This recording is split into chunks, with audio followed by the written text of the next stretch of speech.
Hello students, BSc second year के सभी students का आज की फिजिक्स ऑनलाइन क्लास में स्वागत है। पिछली वीडियो में हमने क्या पढ़ा था कि किस तरह से साम्यावस्था में जो मूल प्रतिबंध होते हैं बेसिक साम्यावस्था के लिए क्या होते हैं, माध्य दाब बराबर होना चाहिए, ताप बराबर होना चाहिए और बीटा प्राचार। आज हम एक नया टॉपिक पढ़ेंगे, अवस्थाओं की संख्या जो होती है, अभिगम में अवस्थाओं की संख्या उसकी बाह्य प्राचार पर निर्भर करता है। अभिगम में अवस्थाओं की केवल अवस्थाओं की संख्या लिख सकते हैं, अवस्थाओं की संख्या की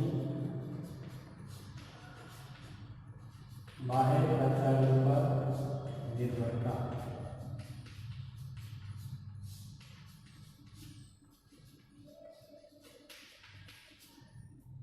क्योंकि अपन पहले पढ़ चुके हैं, सेकेंड यूनिट में हमारी कौन सी अन्योन्य क्रियाएं हैं, व्यापक अन्योन्य क्रियाएं हैं। कौन सी? व्यापक। और व्यापक अन्योन्य क्रियाओं में क्या होता है, जब एक निकाय दूसरे निकाय के साथ अन्योन्य क्रिया करता है तो दोनों निकायों के मध्य ऊष्मा का यानी ऊष्मा ऊर्जा का विनिमय होता है।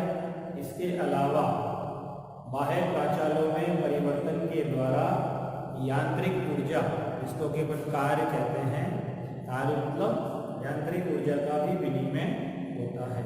स्टार्टिंग के पहले यूनिट में भी अपन डिस्कस कर चुके हैं, सेकेंड यूनिट के स्टार्ट में भी बता चुका हूँ कि अन्योन्य क्रियाएं मूल रूप से दो प्रकार की होती है। ऊष्मीय अन्योन्य क्रिया वो कब होती है, जब बाह्य प्राचालों को नियत रखा जाए तो केवल ऊष्मा ऊर्जा का विनिमय होता है, तो उसे कहते हैं ऊष्मीय अन्योन्य क्रिया।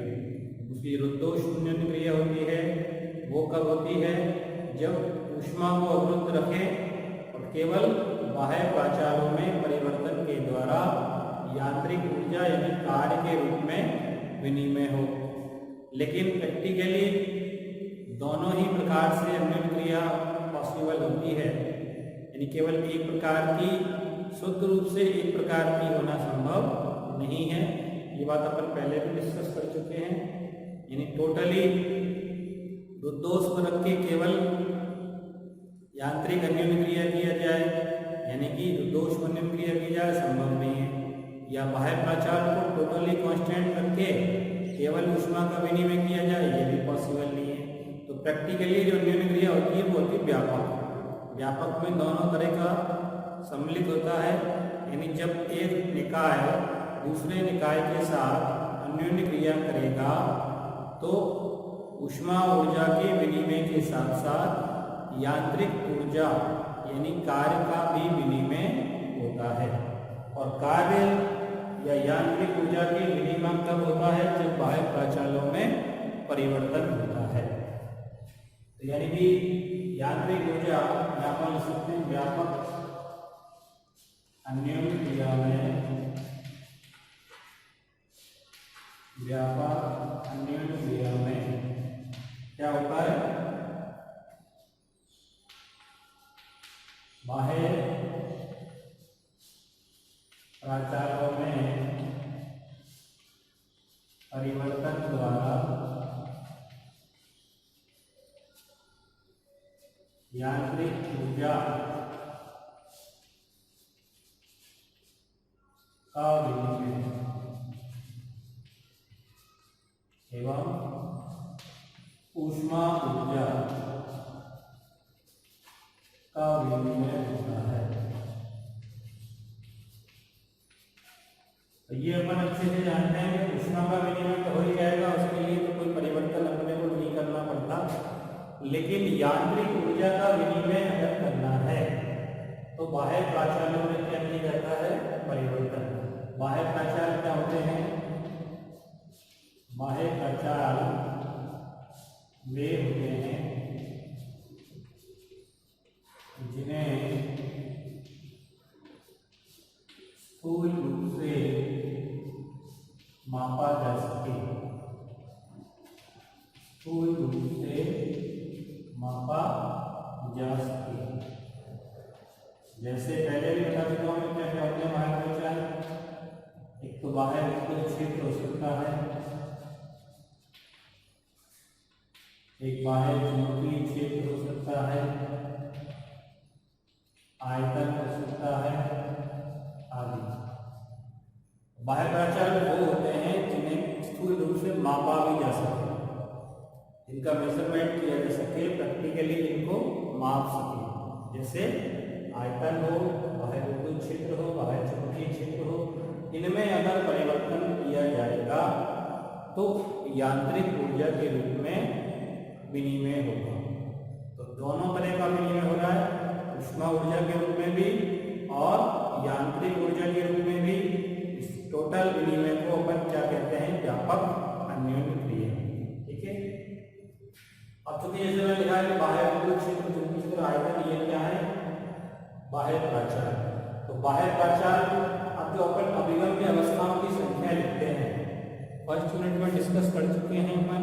अभिगम में अवस्थाओं की संख्या क्या होती है, वो अवस्थाएं जिनको जो नियमों का पालन करे ऊर्जा संरक्षण का, उनको अपन अभिगम में अवस्थाएं कहते हैं। तो अभिगम में अवस्थाओं की संख्या जो होती है, अभी तक जो फर्स्ट यूनिट अपन ने पढ़ी थी, पहले भी सेकेंड यूनिट में मैं डिस्कस कर चुका हूँ। तो अपन इसको लिख देते हैं अभिगम अवस्थाओं की संख्या केवल ओम ई, क्योंकि वो केवल ई पे डिपेंड करती थी।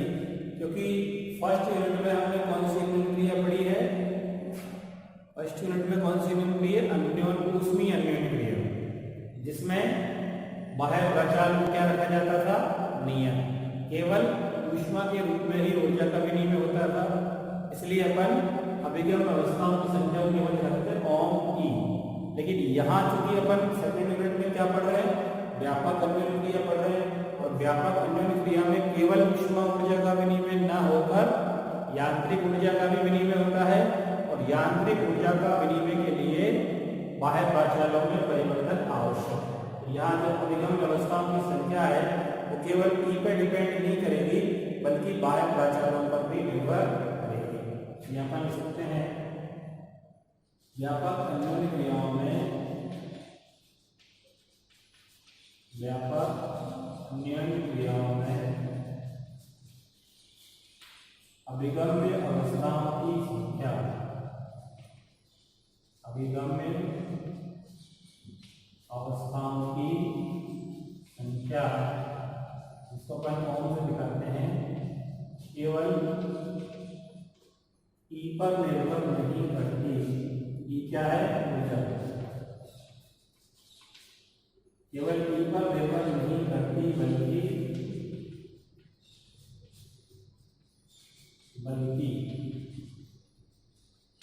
बाह्य प्राचार, जिनको अपन गाइस दिखाते हैं, बहुत सारे हो सकते हैं कि x1, x2, x3 और x पर भी निर्भर करती है।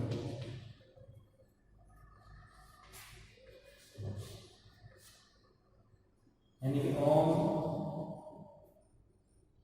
जो है, ओम बराबर ओम ऑफ ई या ई बार एक्स अल्फा बार, माध्य मान लेते हैं अपन एक्स और एक्स अल्फा बार के रूप में लिख सकते हैं। ये इस पर अपन डिपेंड करेगी, ओम की संख्या जो है ओम ई बार एक्स अल्फा बार पर डिपेंड करेगी। इसका मतलब अपन लिख सकते हैं क्या, अब इसको मतलब क्या लिख सकते हैं अपन, ओम ई बार एक्स अल्फा बार पर डिपेंड करेगी। तो इसका मतलब ई आर, अगर कोई ऊर्जा ले लें अपन किसी निकाय के, यदि निकाय की ऊर्जा, यदि निकाय की किसी ऊर्जा स्तर क्रमांक आर होता है, आर की ऊर्जा ई आर मान ली जाए,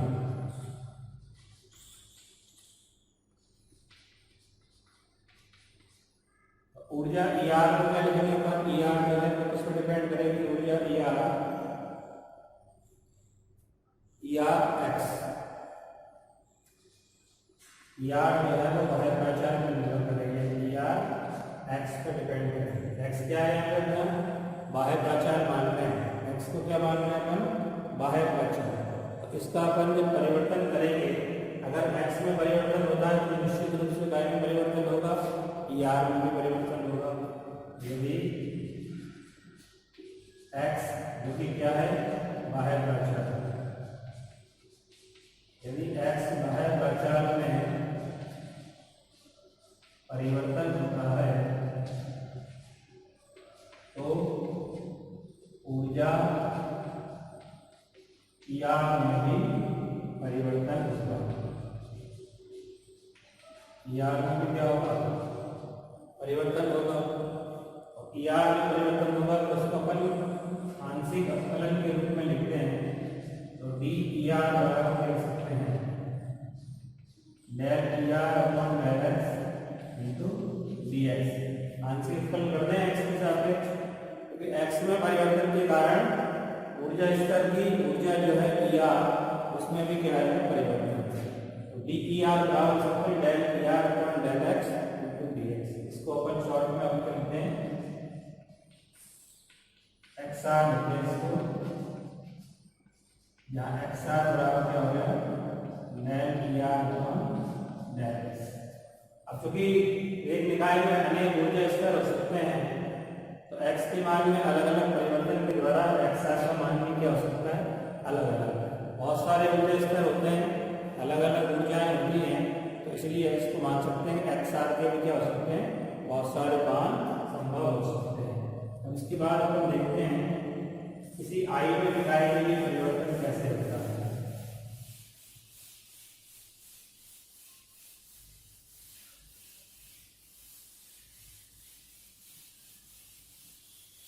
किसी आयवीय निकाय के लिए, आयवीय उपनिकाय में कई आयवीय उपनिकाय में जो ऊर्जा स्तर होते हैं उनकी संख्या में परिवर्तन कैसे होता है। आयवीय उपनिकाय में ऊर्जा स्तरों की संख्या में परिवर्तन।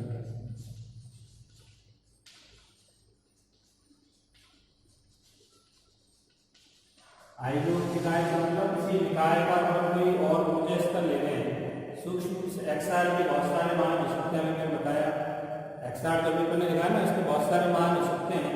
तो निकाय के ऐसे बहुत सारे मानों को अपन डेल्टा x के सूक्ष्म अंतरालों में विभाजित मानेंगे। क्या लिख सकते हैं, XR को, XR के बहुत सारे मान माने डेल्टा x के सूक्ष्म अंतरालों में लिख देते हैं, क्योंकि XR के अनेक संभावित मान हो सकते हैं। अतः इन्हें डेल्टा x सूक्ष्म अंतराल के अनेक अंतरालों में विभाजित मानेंगे। अनेक अंतरालों में विभाजित मान लें। तो क्या लिखेंगे, XR बराबर समेशन ऑफ डेल्टा x। आई का मान 1 से लेकर अनंत तक कुछ हो सकता है। डेल्टा x के अनेक ऊर्जा स्तर बने मान लिए तो XR बराबर करते हैं x। XR बराबर समेशन ऑफ डेल्टा xi। अब xi तथा xi प्लस डेल्टा xi के मध्य अगर परिवर्तन करते हैं, x क्या है, बाह्य प्राचर, तो ऊर्जा में भी परिवर्तन होगा। क्योंकि मैंने बताया कि ऊर्जा जो है वो क्या डिपेंड है, x और कौन, x पे डिपेंड है बाह्य प्राचर से। ER को अपन ने क्या लिखा है, ER ऑफ x, यानी किसी R में निकाय की ऊर्जा स्तर की जो ऊर्जा है वो काय पर डिपेंड करती है, x यानी कि बाह्य प्राचर। अगर x में परिवर्तन करते हैं xi से xi प्लस डेल्टा xi के मध्य, तो ऊर्जा स्तरों की संख्या में भी क्या होगा, परिवर्तन। तो यदि XR के मान जो है, XR के मान में xi से xi प्लस डेल्टा xi तक परिवर्तन किया जाए तो ऊर्जा स्तरों की संख्या में भी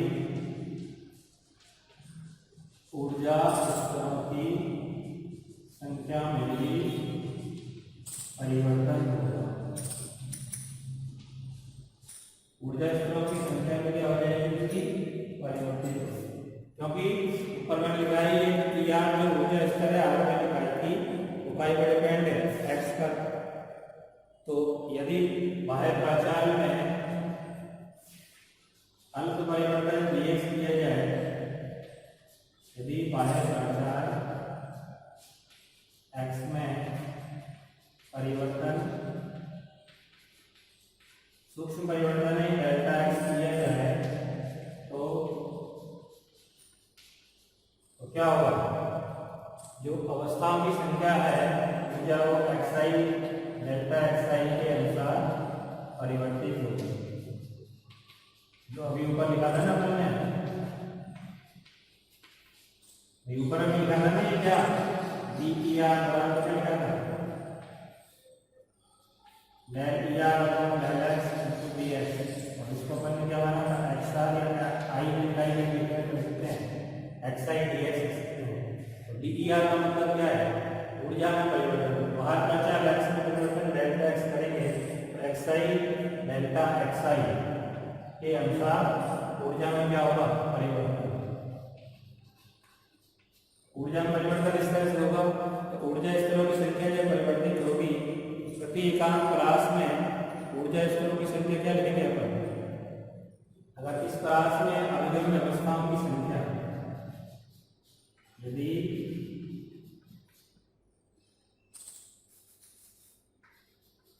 यदि परास Pi माइनस xi dxi यदि परिवर्तन से पहले ऊर्जा इतनी थी, अर्थात परिवर्तन के बाद मान लो गई बढ़ गई Pi प्लस xi dxi, परिवर्तन से पहले ये थी ऊर्जा, बाद में ये हो गई के मध्य परिवर्तित अभिगम्य अवस्थाओं की संख्या, अभिगम्य अवस्थाओं की संख्या मान लो क्या है ओम आई ओम ई एक्स आई, ई पे भी डिपेंड है एक्स आई पे डिपेंड है, तो लिखेंगे उसको ओम ई एक्स आई है। ओम आई यानी लग सकते हैं ई एक्स आई है, चाहिए यानी लगा देते हो। प्रति एकांक आयतन है, प्रति एकांक ऊर्जा परास, प्रति एकांक ऊर्जा परास में अभिगम्य अवस्थाओं की संख्या क्या लिखेंगे, अभिगम्य अवस्थाओं की संख्या क्या लिखेंगे, एकांक ऊर्जा परास में। एकांक ऊर्जा परास में क्या लिखेंगे संख्या, तो ऊर्जा परास का डेल्टा ई का डिफरेंस है इसमें, इसको अपन क्या कर सकते हैं, अपन संख्या मानी ओम I E x I upon delta E, D लिख सकते हैं, डिफरेंस है ना ऊर्जा का अंतर, एकांक ऊर्जा परास के लिए होगा।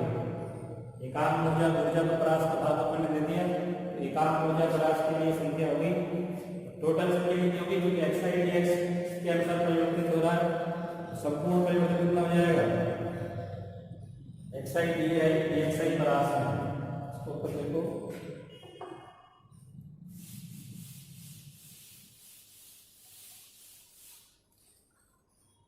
एक्स आई डी एक्स आई परास में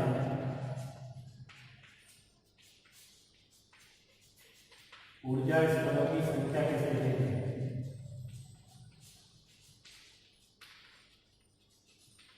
एकांक ऊर्जा परास में ही होगी संख्या एक्स आई डी आई, क्योंकि ऊर्जा की परास में लिखा है ना ई आर परास ई आर ऑफ एक्स, इस परास में ऊर्जा स्तरों की संख्या क्या लिखेंगे ओम I E x I upon D E, तो एकांक ऊर्जा परास की है तो इस परास की मिल जाएगी, इसको बड़ा कर देंगे इससे एक्स आई डी एक्स आई लोग निकालने के लिए बात कर रहे हैं, इसलिए अपन संकेत आई लगा रहे हैं। X I D x plus ऊर्जा स्तरों कितनी होगी, इसको अपन शो करेंगे आई से आर आई डी से, आर आई डी तो संकेत के लिए खाली आर से इसको संकेत को अपन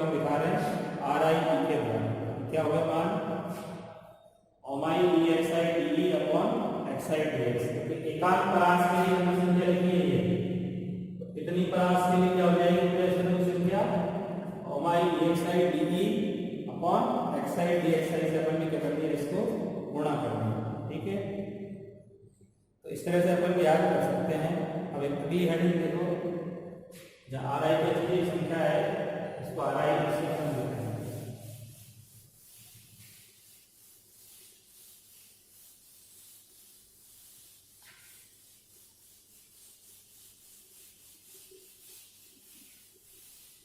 इसके बाद अपन जो पढ़ेंगे ऊर्जा परास P और U प्लस D के मध्य ऊर्जा स्तरों की संख्या में परिवर्तन।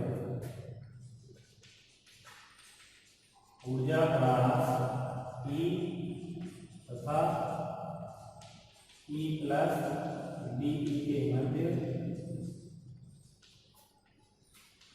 ऊर्जा स्तरों की संख्या में परिवर्तन।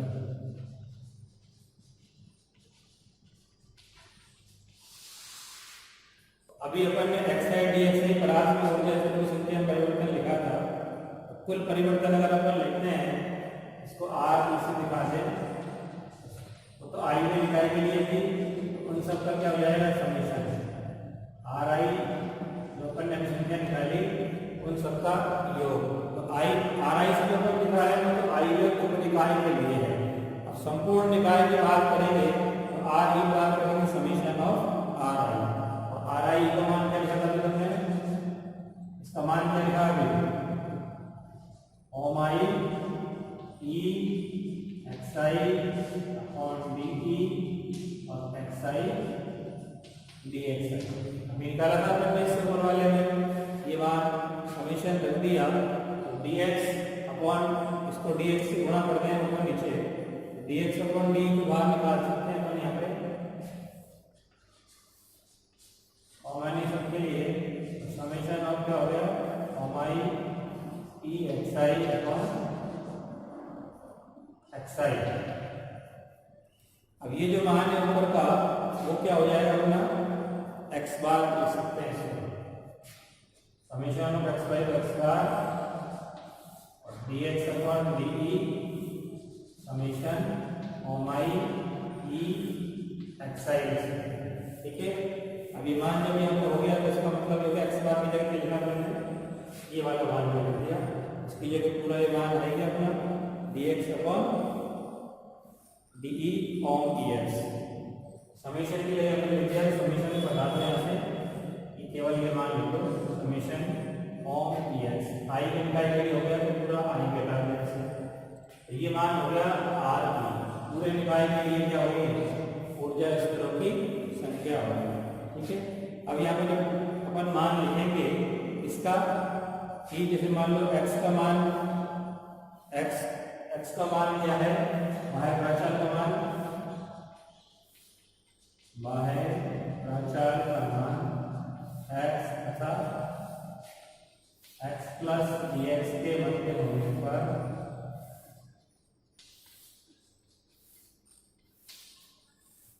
ऊर्जा E एवं E प्लस डेल्टा E के मध्य है।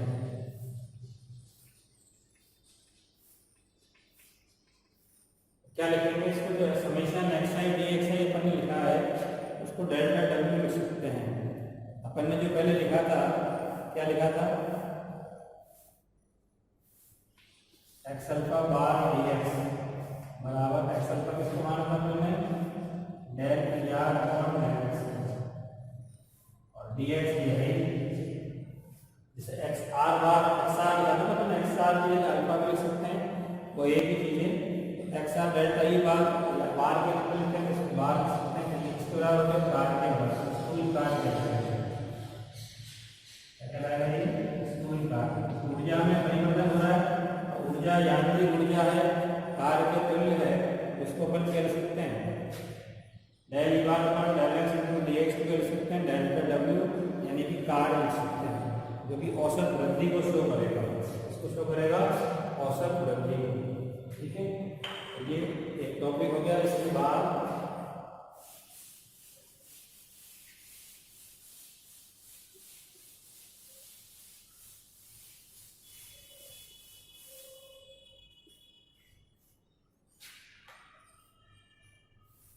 बाह्य प्राचाल में dx परिवर्तन से ऊर्जा स्तरों की संख्या में परिवर्तन कैसे होता है? बाह्य प्राचाल में dx परिवर्तन से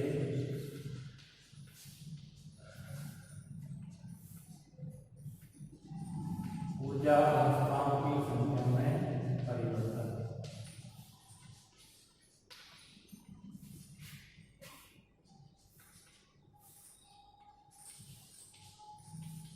ऊर्जा अवस्थाओं की संख्या में परिवर्तन लिख सकते हैं या ऊर्जा स्तरों की संख्या लिख सकते हैं। बात देखिए, ऊर्जा अवस्थाओं की संख्या या ऊर्जा स्तरों की संख्या में परिवर्तन लिख सकते हैं। तो कैसे लिखेंगे इसको अपन देखें। तो परिवर्तन के रूप में अपन देखते हैं कि बाह्य प्राचाल x से x प्लस डी एक्स तक अनंत से परिवर्तन किया जाता है तो क्या होता है? देखिए, बाह्य प्राचाल में dx परिवर्तन से ऊर्जा अवस्थाओं की संख्या में किस तरह परिवर्तन होगा वो देखिए। कैसे करेंगे अपन इसको। माना बाह्य प्राचाल में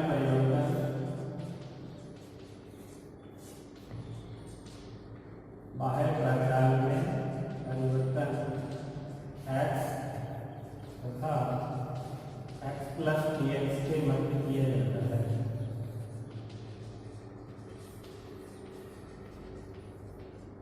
तो ऊर्जा E माइनस डेल्टा E से बढ़कर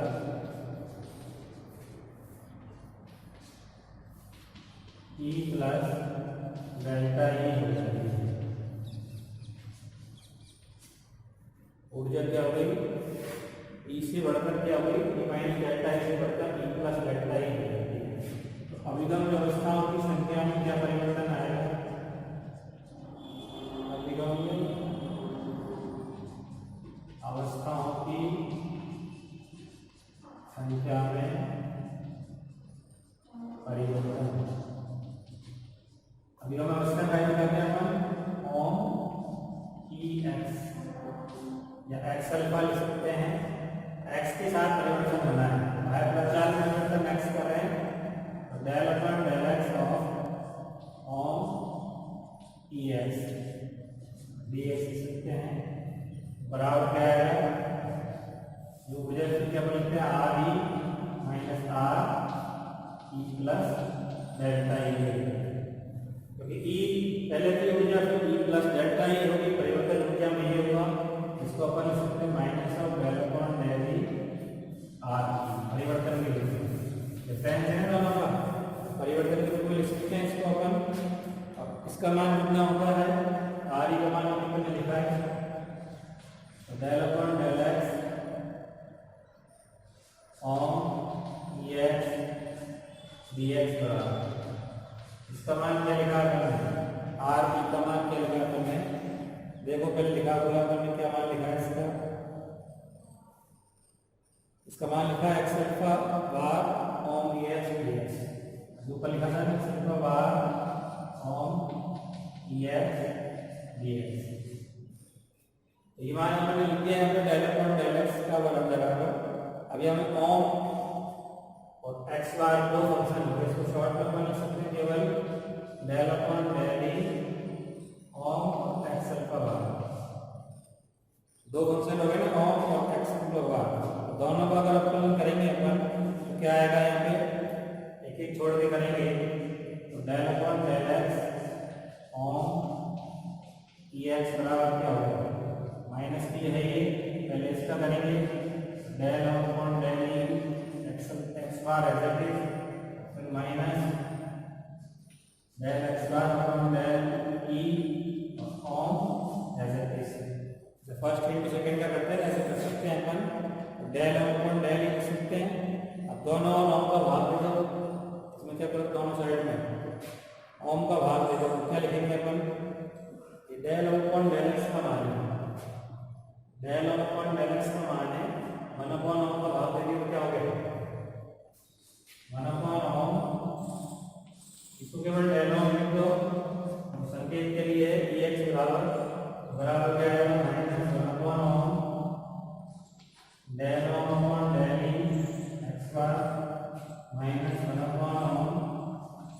del x bar upon del e, और ये क्या हो गया ओम।